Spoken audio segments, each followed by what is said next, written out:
explained with reference to the context, and supply brief critical comments wherever necessary.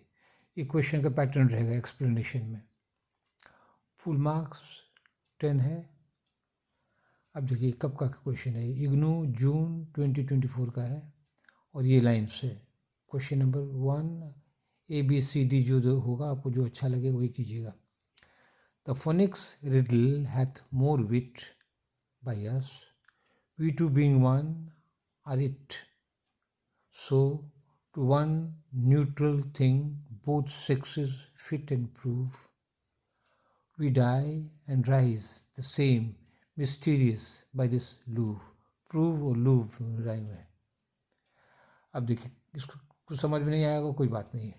अब इसको समझिए कुछ समझिए कैसे एक्सप्लेनेशन लिखा जाता है उसका हम पैटर्न बता रहे हैं और आप लोग अपना कुछ अदल बदल करके लिखिए तो अच्छा होगा.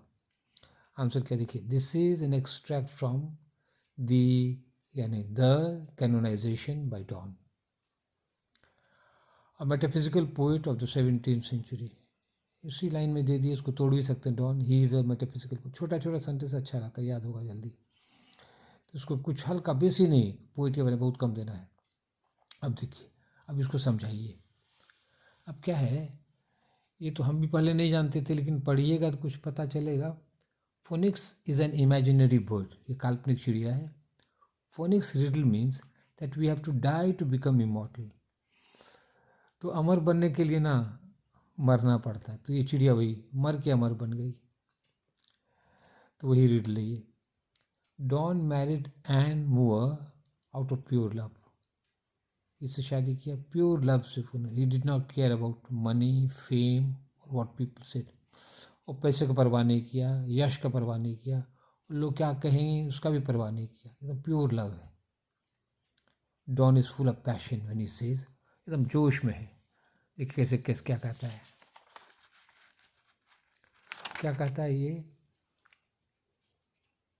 In the opening line of the poem he says, कहता फुल फुल ऑफ पैशन, जोश में है, एकदम सेक्सी जोश में. जब क्या कहता है देखिए, फॉर गॉड सेक, खुदा के वास्ते, hold your tongue and let me love. अपने प्रेमिका को, अपनी वाइफ को कहता है चुप रहो, बक बक मत करो, हमको इंजॉय करने दो.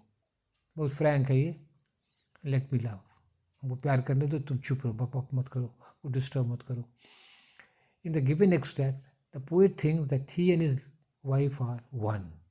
और इसमें सोचता है कि हम और पत्नी दोनों एक हो गए. अब डॉन का यही मानना था कि शादी के बाद ना दो शरीर एक हो जाता है, होता भी है. One, we two being one. उसको जो बात कही है ना, कभी उसको कोटेशन दे दीजिए तो मजबूत होगा ये. हाँ लेकिन एक्सप्लेनेशन में कोटेशन, छोटा छोटा quotation. Doctor Johnson reacted against the poetry of Donne because of twisted lines, like twisted torture. जबरदस्ती लाइन को बैठाता है ये. अब देखिए क्या ही लिखा है, देखिए बता रहे. उसको डॉक्टर जॉनसन से बहुत गुस्सा लगता था मेटाफिजिकल पोइट्री से. डॉन पर खासकर बहुत बिगड़ते थे ये. बहुत महान क्रिटिक है 18th सेंचुरी के. क्या कहते हैं देखिए डॉन का विकर, कैसा ट्विस्टेड लाइन से देखिए, टेढ़ा मेढ़ा. So to one neutral thing both sexes fit. अब क्या टेढ़ा मेढ़ा बोला है, पता समझ में नहीं आ रहा है. ठीक है. Perhaps Donne is trying to suggest the peace that follows a sexual union of husband and wife. Neutral thing, एकदम कितना जोश में था, फिर न्यूट्रल हो जाता है. तो सेक्स करने के बाद हस्बैंड वाइफ जो सेक्स इंजॉय करते उसका शांति मिल जाती है. तो शायद वही दिखा रहा है, लेकिन क्यों खूब क्लियर नहीं है. लेकिन एक्सप्लेनेशन में और पोइट्री में कुछ अंदाज भी लगाना पड़ता है अपना. ठीक है. अब देखिए, after death the poet and his wife should be considered saints. कहता हम लोग जब मर जाएंगे ना, हम लोग को महात्मा कहना, सेंट कहना, उसको यही होता है कैनोनाइज में. यही होता है कैनोनाइज में. क्या होता है, किसी को मरने के बाद ये सेंट का टाइटल दे दिया जाता है. ठीक है. The love was pure. क्यों सेंट हो, क्योंकि उन लोग का प्यार जो था ना प्योर था. पैसा कौड़ी धन दौलत कुछ नहीं देखा, खाली प्यार को देखा, प्योर लव था. इसीलिए उन लोग को सेंट बना देना चाहिए, उनको कैनोनाइज कर देना चाहिए. अब हमारे पेज 3 में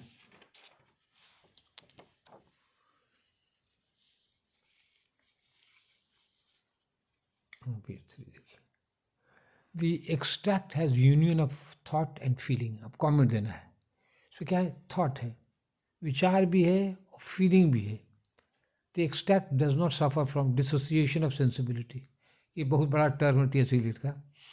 T.S.. Eliot find this defect in the poetry of Milton. Poetry Milton की कविता में ये कमी है, उसमें डिसोसिएशन ऑफ सेंसिबिलिटी है। थॉट और फीलिंग मिलता नहीं है मिल्टन में, लेकिन डॉन में मिल जाता है। सोच भी रहा है और फील भी कर रहा है। ठीक है, अब और डीप में जाइए। Rhyme scheme in the extract is AABB। Wit rhymes with it, ये हो गया ए हो गया। प्रूव राइम्स विथ लूव, तो क्योंकि यहाँ पर इसको उसमें लूव भी कहता है, इसको लू कम विथ में भी मैं लूव प्रूव, तो ये राइम कर गया। The extract is an iambic meter में वी में scan a line as follow. सब लाइन नहीं, जो एक तो श्योर हो ना वही लाइन को क्या कहते हैं स्कैन कीजिए। सब लाइन में बहुत टाइम लग जाएगा, तो एक लाइन हमको जो जिसमें श्योर है वही लाइन स्कैन कीजिए। और ये लाइन हम लिए हैं, द फोनिक्स रिडल हैथ मोर विट, देख रहे हैं। तो यहाँ पर है ये, तो क्या हो गया 1 2 3 4, तो इस तरह हो गया। तो क्या हो गया iambic tetrameter. The second line has the same meter, और देखिएगा लाइन को चारों तो इसमें यही मीटर है, iambic tetrameter. The third and fourth lines are different from for variation. देखिए तीसरा और चौथा लाइन टेट्रामीटर नहीं है, दूसरा मीटर है, पेंटामीटर या कुछ दूसरा मीटर है, लेकिन उतना समझ टाइम कम लगे इसलिए जल्दी से उसको कर देना। दूसरा मीटर है, क्यों डिफरेंट दूसरा मीटर है? For variation. The third and fourth lines are different for variation, बस। और आंसर करीब 230 वर्ड्स मेरा हुआ है यहाँ पर। आपको 200 से 200 to 250 वर्ड्स के अंदर में लिखना है। ज़्यादा नहीं लिखिए, टाइम वेस्ट होगा, एग्जामिनर भी गुस्सा आ जाएगा। और कम भी मत लिखिए, कम लिखिएगा तो आप मैटर कैसे दीजिएगा? ये मैटर है, ये सब है, तो मैटर पूरा दीजिए, और लेकिन 200 to 250 वर्ड में दे दीजिए।